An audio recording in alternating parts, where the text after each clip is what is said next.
Hello guys, welcome back. Dr. K here. I have a question for you.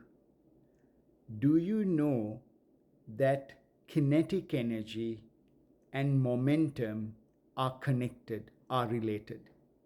Let me show you how they are related. Okay, kinetic energy of an object can be written in this way.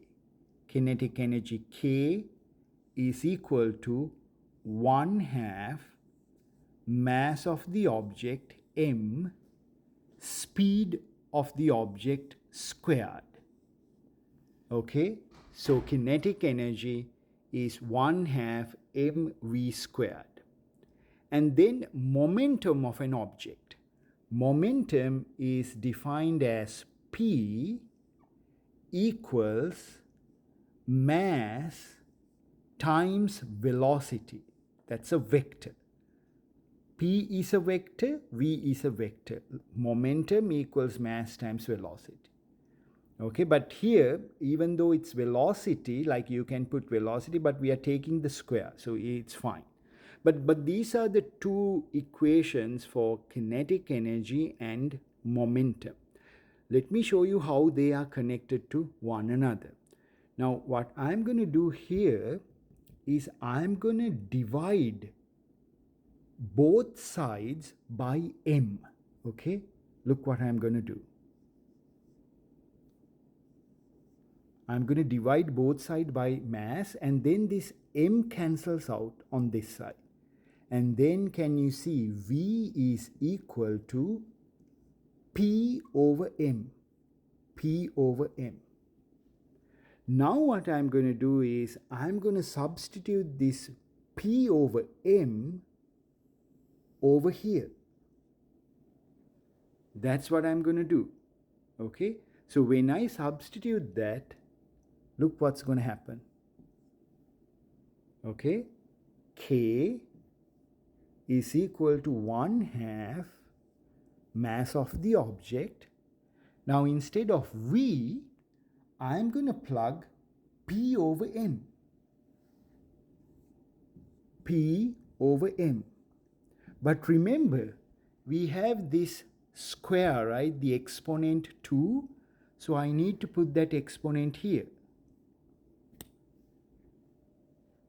And now I'm going to solve this. So this exponent P is common to the numerator as well as it's common to the denominator, right? So then I can write K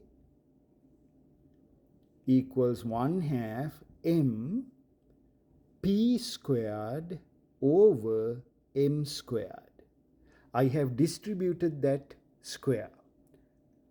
And then look, m in the numerator and m squared in the denominator, one of these m's will cancel out. And then look what I'm going to get is K equals 1/2 P squared over m. And then the denominator can be combined as 2 times m. So then I can write this as P squared over 2m. And that's how you connect the kinetic energy K to the momentum. Momentum P, like here, it's like P squared over 2m. That's how you connect these two quantities. If you know the kinetic energy, you can directly get P momentum using this equation. If you know the momentum of an object, you can directly get the kinetic energy.